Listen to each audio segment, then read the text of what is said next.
Hi everyone, this is Sam Black with Drafting Archetypes, and today I'm going to be discussing graveyard decks in Murder at Karlov Manor Limited. As always, the notes are available to follow along at patreon.com/draftingarchetypes.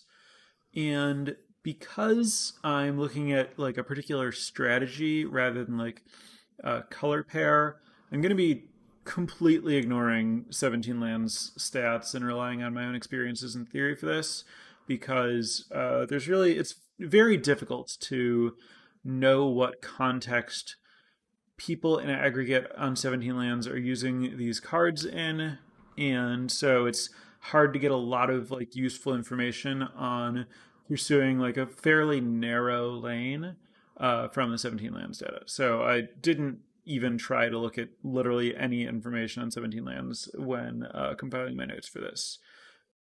Basically, what I mean by graveyard deck is a deck that is trying to create an engine around cards, in this case, leaving the graveyard to abuse the uncommons Insidious Roots and Chalk Outline. Technically, there's also the like -4/-4 enchantment that drains your opponent when a creature leaves, but that's not a meaningful payoff. It's just a removal spell with a nice little bonus that happens to play pretty well in this kind of deck. But Insidious Roots and Chalk Outline are the cards that can really reward you for having a deck that takes advantage of what they offer and can win games when properly supported. So what I'm going to be talking about today is how to support those cards and what those decks are supposed to look like. So the advantage of building a deck around a powerful payoff uncommon like this is that when you get it going, the uncommon gives you inevitability. What that means is that you get most of the power level that you need for your deck from that payoff uncommon, and so you don't need other really high impact cards. Of course, you would still like bomb rares, but you don't really need like just expensive creatures to finish a game or whatever. You can kind of assume that given enough time and your deck, if your deck's able to do its thing, it's going to go way over the top of whatever your opponent's doing. Insidious Roots does that by itself more than Chalk Outline does, because every additional trigger of Insidious Roots grows all of the previous plants, and so it gets like way more explosive. Like if you know that you're going to activate either one of them 3 times, Chalk Outline is much more impactful than Insidious Roots, but if you know that you're going to activate either of them 10 times, Insidious Roots is much more powerful than Chalk Outline. So the better your support is, the more you would prefer Insidious Roots. That also means that the barrier to entry in terms of like making Chalk Outline playable is actually lower than the barrier to entry on Insidious Roots relative to each of their absolute power levels. If it is the case that Insidious Roots is just a much better card than Chalk Outline, then it is possible that Insidious Roots would be better at all points, but I don't quite think that that's true, though I'm not precisely sure exactly how strong each card is relative to each other, and like at what point the difference in one direction or another is how big. I think most of that doesn't really matter, because the reality is that you want both of them if you're going to be in a position to support either, and having more of them is better once you're doing it, because they're basically the strongest thing once you can have all the support to make them happen. Incidentally, kind of a meta commentary on how this format feels to me that I find pretty interesting is this feels comparable to original Innistrad, which was a very popular format. It was kind of beloved because of, I think the best remembered decks are like the spider spawning deck that may or may not include Runic Repetition and Memory's Journey, and the Burning Vengeance deck. A variety of build-around decks that abuse Self-Mill and the Graveyard. But in reality, the most powerful and successful decks, really more the most successful rather than most powerful decks in original Innistrad, were pretty clearly and decisively green-white aggro. Similarly, in this format, white aggro is kind of the baseline thing that wins a lot of matches, but the build around graveyard uncommons are, to me, kind of the fun and memorable and unique parts of the format, and also very powerful when drafted correctly and you have the correct support. Early in Innistrad, I think that like green white was kind of the runaway favorite. And then as the format developed and more people had a better understanding of how to optimize the spider spawning decks, I think a lot of players really wanted to try to be in the spider spawning deck. Whether the exact same thing is true in this format in terms of like, are these uncommons consistently strong enough if you know how to go for them that you should go for them if you're just trying to win, if when you could play like a white aggressive deck in a seat that would allow you to. Hard to know, but I think that the structure is pretty interesting.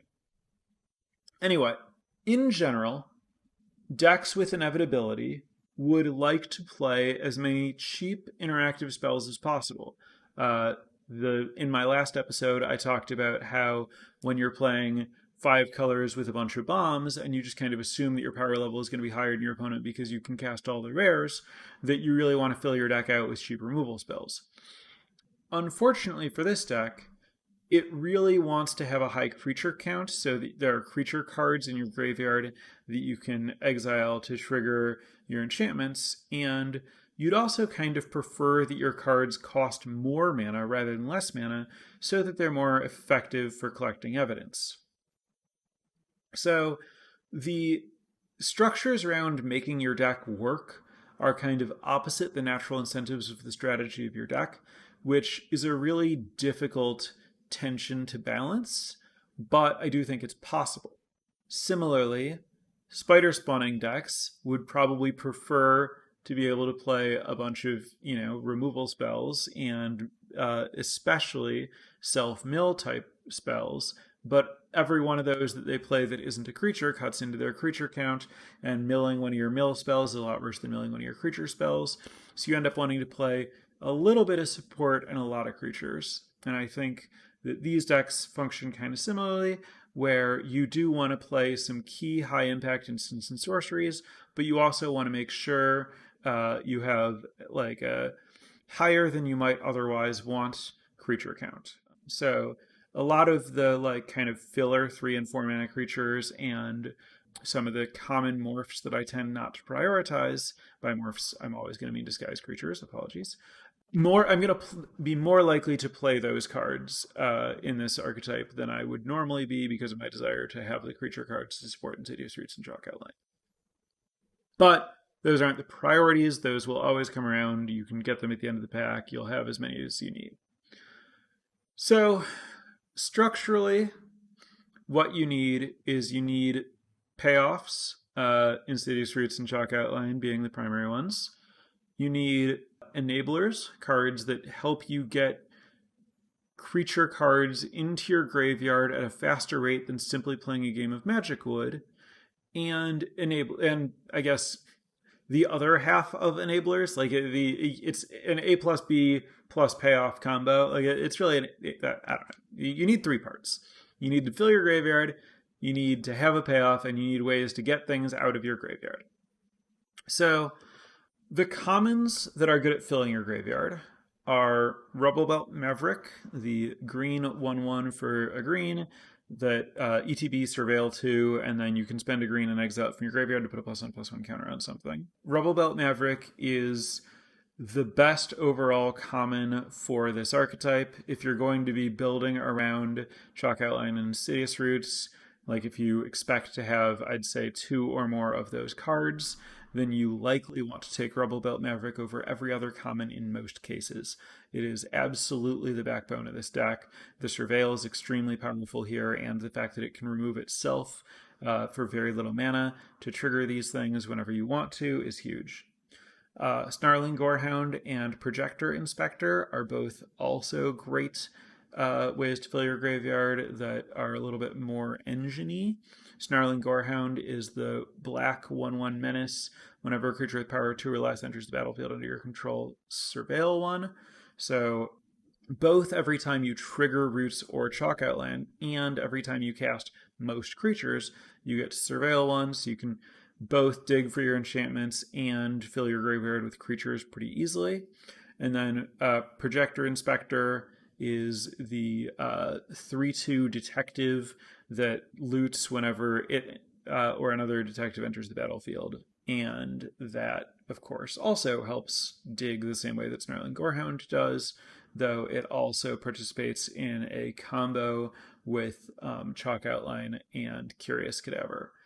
Curious Cadaver being the 3/1 flying zombie detective that when you sacrifice a clue, you return it from your graveyard to your hand. So because Chalk Outline makes a detective, it will trigger your Projector Inspector, which will let you draw and discard your cadaver, and then Chalk Outline will have made a clue that you can sacrifice to return your cadaver, which will trigger the Chalk Outline because a creature is leaving your graveyard. So you can just kind of spend 2 mana to draw a card and make a 2/2 as much as you want. Projector Inspector is generally good in a Snarling Gorehound type way, regardless of whether you have that combo. A lot of the creatures in this set, a lot of the creatures that you want to play are detectives, so you'll get more than the one trigger from Projector Inspector usually. Less good but notable enablers for getting stuff in your graveyard.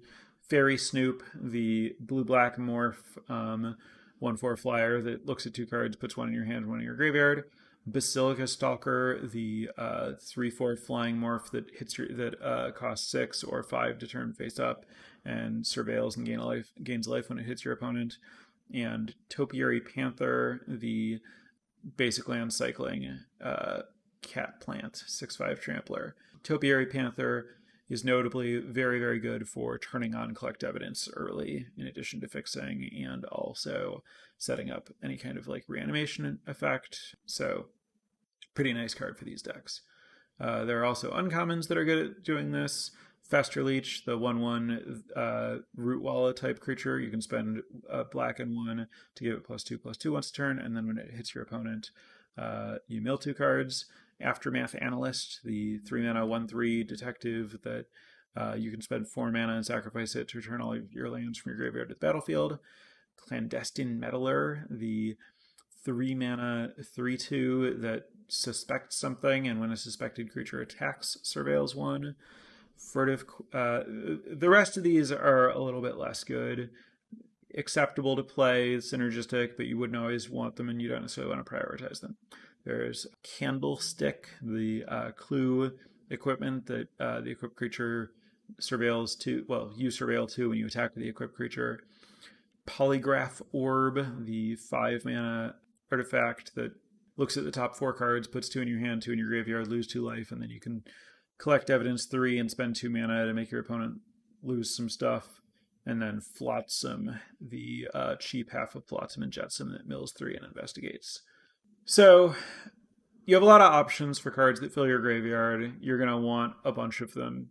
And then you ideally would like cards that repeatedly remove something from your graveyard. And this is where you really need to prioritize some of these cards, because there is no common that lets you do this. So if you want to be able to trigger these enchantments every turn with something that can repeatedly collect evidence, which is the way to repeatedly trigger this outside of Curious Cadaver, then you're going to have to find an uncommon that collects evidence. And your options are Hedge Whisperer, the green 0/3 that can tap 4 mana and tap it, collect evidence 4, I believe, to make a land a 5/5 creature as long as it remains tapped. Evidence Examiner, which is the blue-green 2/2 that investigates whenever you collect evidence and lets you collect evidence 4 at the beginning of combat. Forensic Researcher, the 3 mana 1/3 that can tap to untap something or tap and collect evidence 3 to tap something. Sample Collector, the 3 mana 2/3 that collect evidence 3 when it attacks. Put a +1/+1 counter on something. Aforementioned Curious Cadaver and aforementioned Polygraph Orb. Those are your only options for cards that let you trigger these things every turn. You would like to have, I'd say, 2 to 3 of those cards in total as a reasonable, like high priority. After that, there are some diminishing returns on it, like cards that collect evidence do compete with each other for total amount of evidence to collect. Although, some of them, like Evidence Examiner, and then also the 3/3 that makes a Thopter when you collect evidence, do see each other. Oh, sorry. There is also cryptics at rare. I'm not sure if there are any other rares. I'm talking about uncommons that you can expect to see. Cryptics, the 2 mana artifact, is actually a pretty good enabler in this deck if you get it. Certainly, I'd be happy to play that, and that would count toward cards that would let my deck work. But for the most part, I think you're looking to have, there are some other rares. I'm not going to get into listing all of them. You would like to have, like I said, at least 2 to 3 of these. Wouldn't mind playing, like 5 if I saw 5 of them, but I would not prioritize as highly the additional cards that let me do this. Notably, I think Sample Collector, the green 2/3, is the weakest of these, just because it has to be able to attack to let you collect evidence. And you generally care less what you're being offered and more just that you can do this at all, because really what you're here for is triggering these enchantments. So to say, overall, priority rankings so far: top priority, Insidious Roots and Chalk Outline. Those are the cards that are the reason to do this. If you see them in a spot where you can move into this strategy, if you'd like, you can justify taking them over pretty much anything. And then once you have them and you are looking to do this, you definitely want them over everything. After that, your next priority is your first few enablers, because the first few repeated collect evidence cards, because those are not cards you're guaranteed to see very many of in the draft. After that, you want your good enablers, Rebel Belt Maverick being probably the best among them, but then also Gorehounds and Projector Inspectors and Aftermath Analysts. I think those are probably the 3 best. And then beyond that, you want to balance your other enablers along with your one-shot things that get things out of the graveyard, which you can do at common.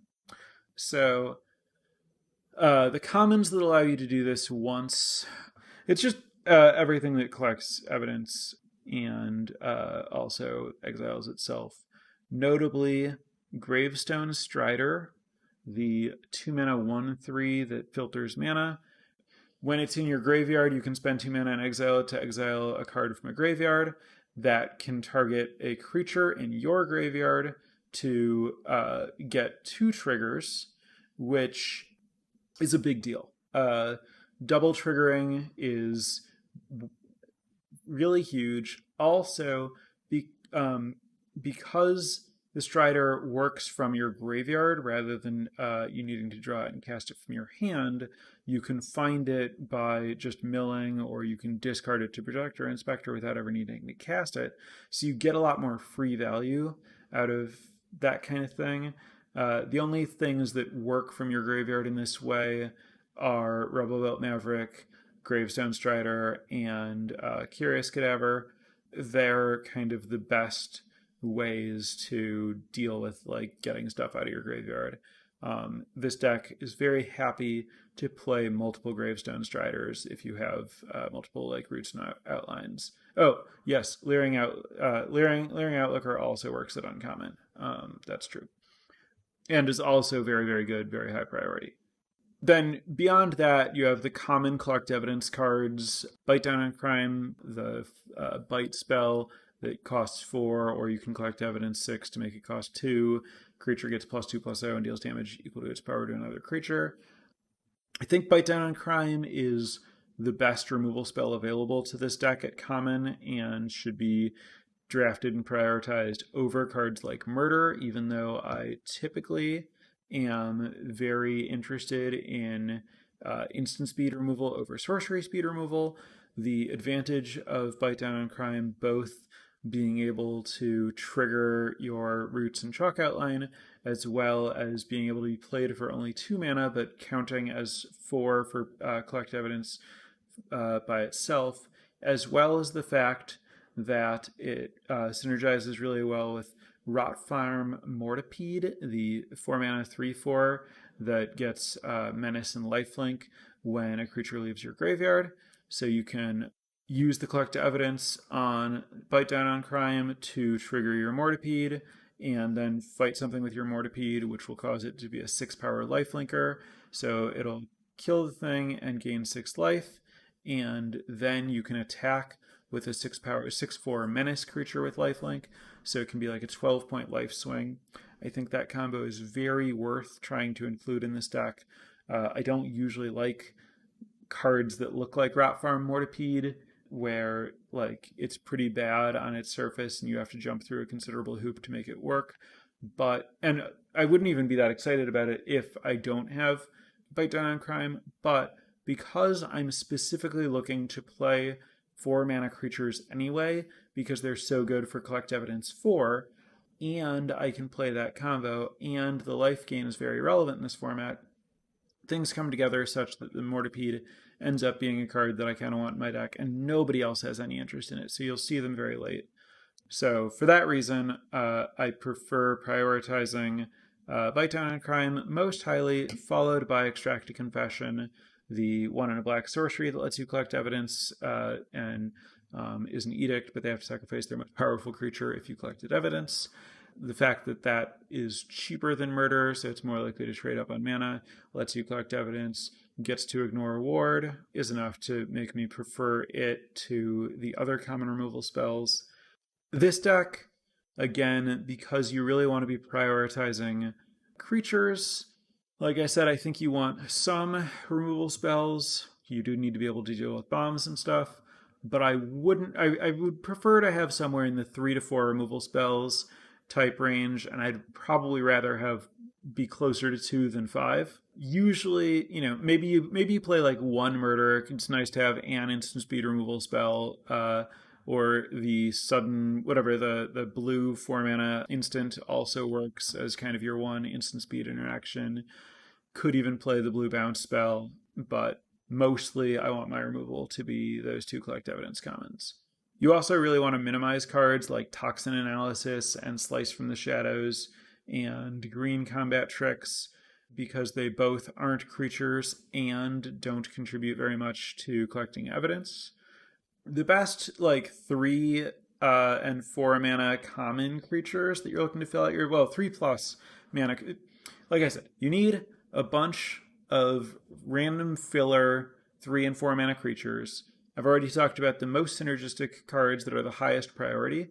As far as kind of rounding out your deck, you're looking for stuff like, obviously Projector Inspector and Fairy Snoop are the highest priorities, but then Crime Stopper Sprite is an acceptable creature here because it can collect evidence.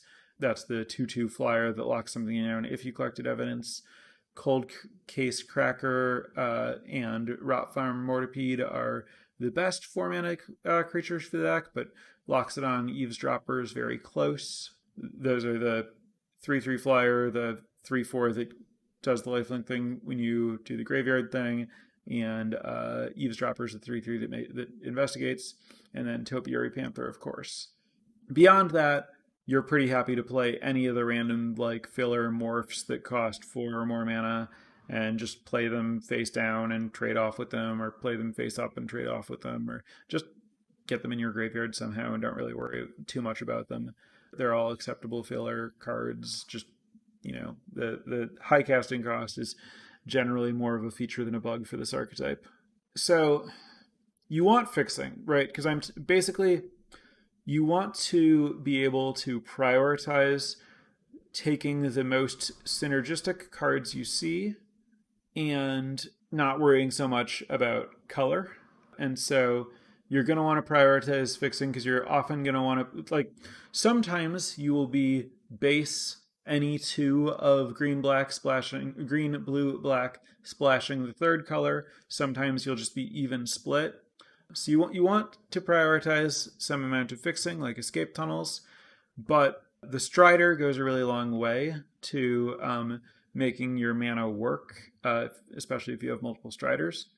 But then the fact that you want to prioritize fixing and that you keep wanting to take striders kind of regardless of how good your mana already is means that it's actually pretty easy for you to splash red or white cards into your Sultai graveyard deck structurally in terms of being able to cast them.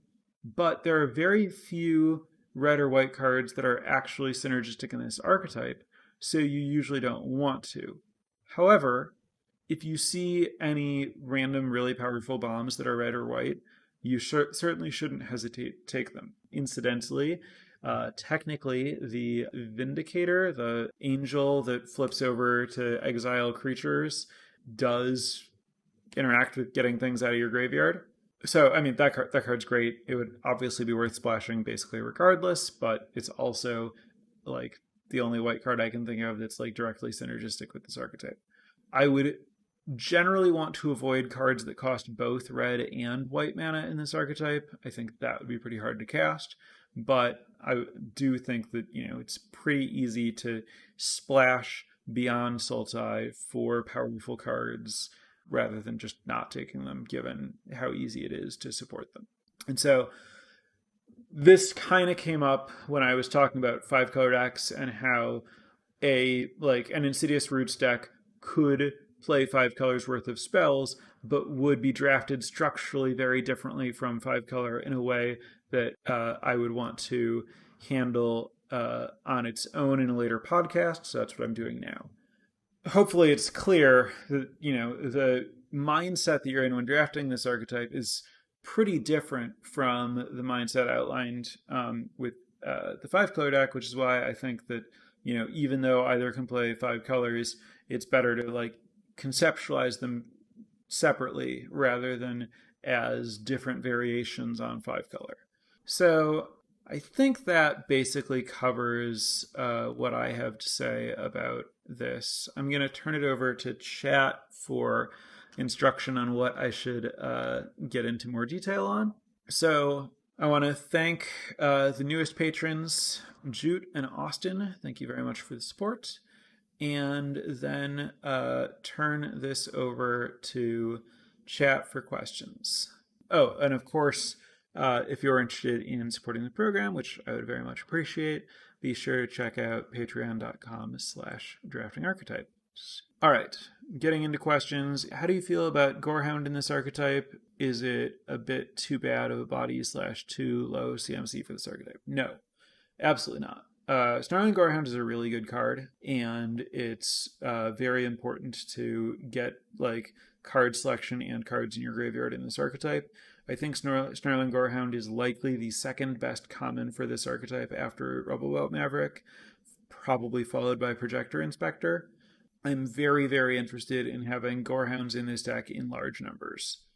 What do you think about the Witness? 1 white, get a creature, mana value 3 back from the graveyard in this deck. If you had the right enablers and the mana you didn't have to go too far out of your way for the mana, I could certainly see it. It gives you a creature leaving the graveyard trigger. It also, this is Call Surprise Witness, I think. I'm interested in the flying part and the trigger. I would need to have the right bodies and the right mana, and I wouldn't want to go far out of my way for it, but I could see playing it. I don't have experience with it. With most of the Collect Evidence stuff having an even cost, does that make you value 4-drop creatures more highly than 3-drop creatures? So some of the Collect Evidence stuff is 3 and some of it's 4, and what really matters to me is what my specific repeated Collect Evidence number is. So if I have Researcher, Sample Collector, Polygraph, Orb, some combination of those, then I don't really care about having creatures that cost 4 over 3. But if I have Hedge Whisperers and Evidence Examiners and I don't have the ones that collect Evidence 3, then I'm a lot more interested in specifically trying to find creatures that cost 4 or more. So you kind of want to choose which filler bodies you're prioritizing more highly as a function of which uncommon Collect Evidence cards you have.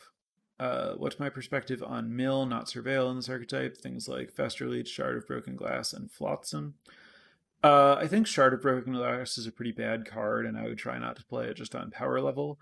but I'm very interested in stuff like Aftermath Analyst and pretty happy with Flotsam, and Fester Leech isn't bad, though it is notably appreciably worse than Rebel Belt Maverick and Snarling Gorehound. Would I value Topiary Panther higher than usual for green land-based fixing? Yes, definitely. The high collect evidence in the graveyard and extra creature in the graveyard is extremely valuable. I've been happy playing 4 Topiary Panthers in this deck, which wouldn't be a priority in 5 color normally. I have some thoughts on how to keep pace with aggressive go-wide decks. Yeah, I mean, highly prioritize the cheap creatures. So especially like Rebel Belt Maverick blocks pretty well. In general, you're looking to just like get creatures into play and trade off. You're kind of very, very happy to trade creature for creature at basically any point, which means that as long as you have like a decent curve of creatures that trade well, which is what you're trying to fill your deck with, then as long as you can keep a reasonably high life total by the time you start activating your enchantments, you should be in a position to take over. Is there an upper limit on roots or chalk outlines that you would want?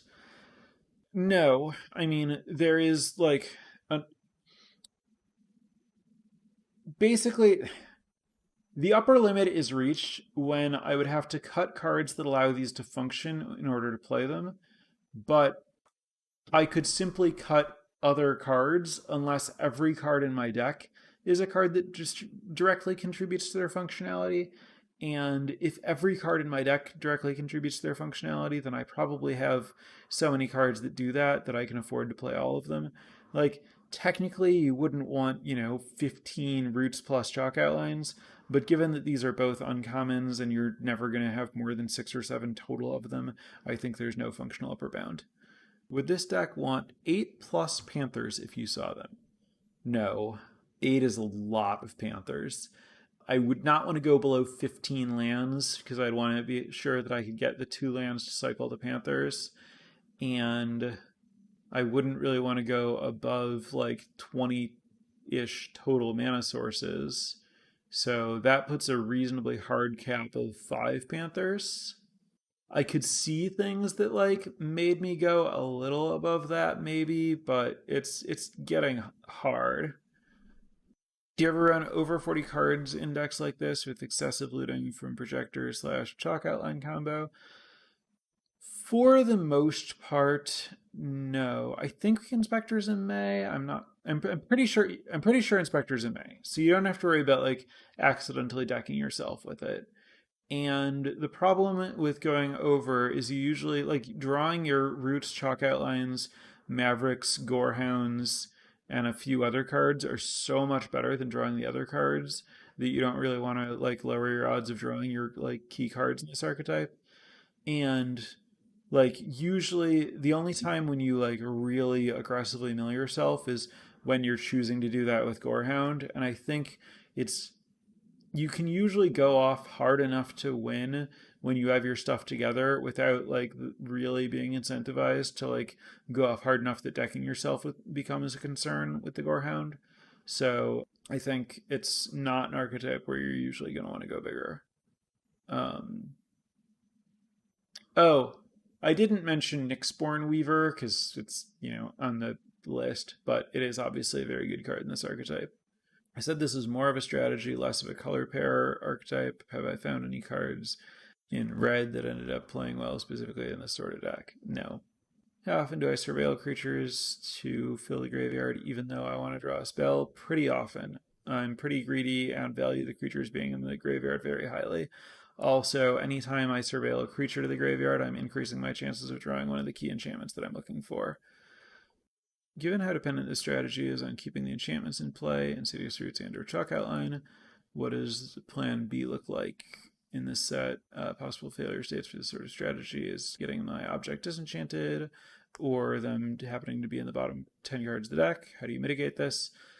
You're a deck full of creatures with like card selection and a reasonable curve, and you also have like other synergies just in the form of like using collect evidence and enabling collect evidence, not to mention like the Mortipede plus bite down on crime synergies and stuff like that. So I mean the answer is play a normal game of Magic and hope for the best. as long as you know, have like a reasonable curve and stuff, you can just like happen to beat people. Obviously, you know, any deck is going to lose more when it fails to draw its best cards than when it does draw its best cards, but it's not really different than like drafting a control deck around a bomb, and sometimes the bomb's in the bottom of your deck. If anything, it's less of a concern here because this deck, you know, is better at seeing more cards. How aggressively you're taking roots slash chalk outline, like would I pack one, pick one, then over coerce to kill, or even a bomb rare? Just depends on whether I feel like doing it, but I think that you would probably win more often by first picking coerce to kill or a bomb rare over roots and outline. I would be more likely to prioritize roots than outline early in the draft. Would I hedge into this archetype without seeing the uncommon payoffs first? It's difficult to do, right? So, like, you can't really hedge into this archetype without seeing an uncommon, either outline or roots, or one of the repeated collect evidence cards. The way that you can hedge into the archetype is by prioritizing something like forensic researcher or evidence examiner or hedge whisperer, and then prioritizing cards that help give you evidence to take more advantage of that card, and then knowing that you're incidentally positioned to take advantage of roots or outline if you see them. I think that would be reasonable. You can also, if you want, prioritize Rebel Belt Maverick because it's like a pretty good card with super high upside if you end up with one of those enchantments to enable. But you kind of need to see those things. You can, I mean, I guess it's less actively try to get into this lane and more identify which cards have the upside of letting you flex into this if you see one of those cards early pack 2 or middle of pack 1, and maybe taking like Projector Inspector slightly more highly than you would just for its role in a detective deck, because you're like, oh, this also has this other upside I could pivot into. So I'll take Projector Inspector, default to drafting blue, white, or Bant detectives, maybe pivot into the graveyard deck if things come together, maybe stay detectives if they don't. And then, you know, you can take like Rebel Belt Maverick as reasonable support for your Bant detective deck that also helps pivot into this if it comes together. But I think for the most part, you know, the time when you're really going to be in this like mindset is when you see one of the uncommon enchantments.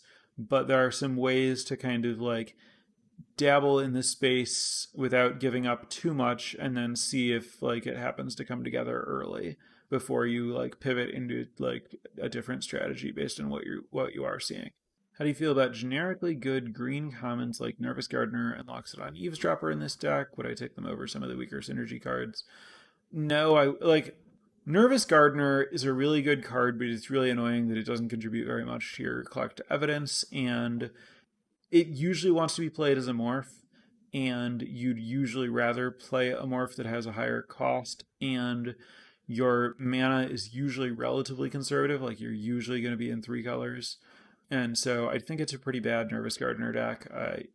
But like if I'm getting more aggressive with this, my splashing, like it's a strong card, so I wouldn't mind playing it. Loxodon Eavesdropper is, you know, on my list of acceptable filler 4 mana cards. But like as far as comparing it to like weaker synergy cards, like I think I would typically rather have a Rot Farm Mortipede than a Loxodon Eavesdropper in this deck, but it's like pretty close and doesn't matter very much.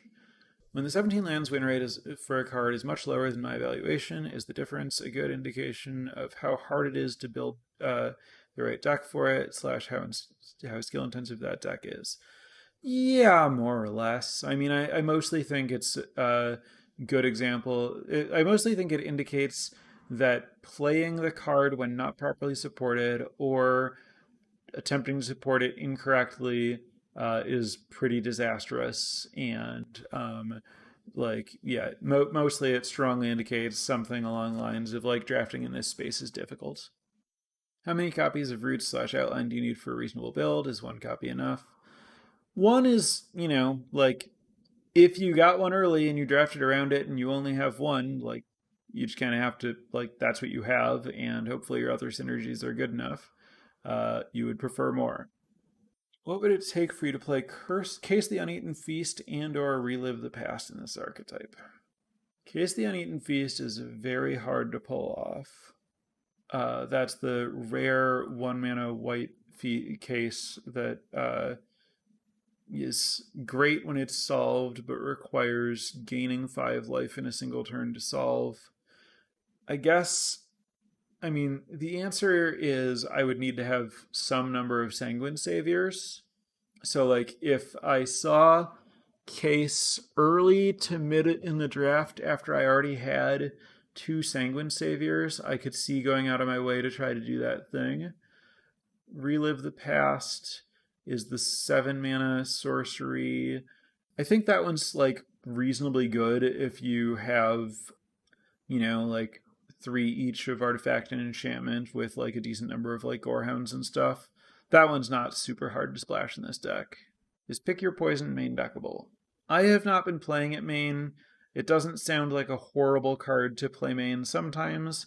I would very much not want to play it main in this archetype for the same reason that I would not want to play cards like Toxin Analysis and Slice from the Shadows. Do I play a board wipe? In Limited, if you can, you do. There may be some exceptions to that if your deck is extremely aggressive. In anything remotely like this archetype, any sort of board wipe would be great. How early are you looking to take Mavericks and Striders in general? How much does that change after you have 1 payoff? I think the answer fundamentally is it changes dramatically. If I have 1 payoff, I'm taking them over almost everything. And if I don't believe that I'm drafting a deck that like cares about doing the graveyard stuff, then I'm not particularly prioritizing either one of them. So the answer is I'm not prioritizing them unless I think my graveyard matters in this way. Then I prioritize them over actual everything. And so what that means about early in the draft before I have something established is that I view them as cards with a high ceiling, and so I'll take them over other filler, but I don't view them as like independently powerful. So like if there's a card that has, a significantly higher floor, I would like a meaningfully higher floor, like a card that's appreciably above replacement in some large portion of the possibility space of where I expect to end up in from where I am in that draft, then I would probably take that thing over the card that's only good in this deck if I think that I'm like relatively likelihood to end up in this deck. How quickly do you need to commit to the archetype when drafting? Do you take roots or outline over really good early picks to focus early? There isn't a need. You could, for example, pass them and draft in a way where you could pivot into the archetype if no one else at the table wants them, and do it if you like tabled them. Or you could just take them and draft around them if you care about ending up here or there's nothing else particularly valuable.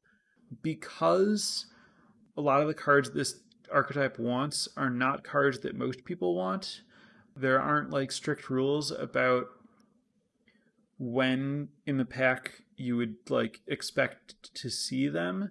So how aggressively you have to take them in practice is going to vary significantly from table to table.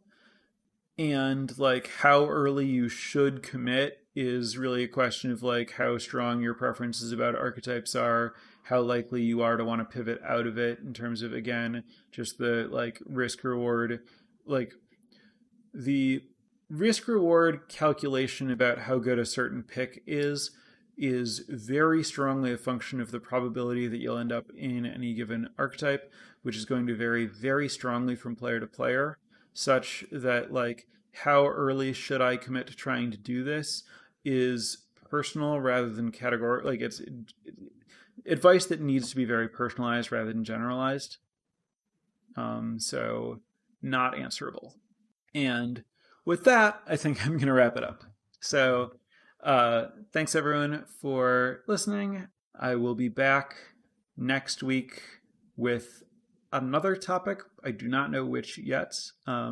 We've certainly covered the decks that I've drafted most so far, but I'm also, now I was kind of going a little bit out of my way to prioritize these in drafting the last couple of days to make sure that I like totally understood them, and because I've been kind of obsessed with Insidious Roots just in general across a variety of formats. But there's still a lot to explore and a lot of other archetypes that I'm interested in drafting and talking about in this set. So looking forward to that. Also, this weekend I will be at MagicCon Chicago. I imagine many of you will be as well.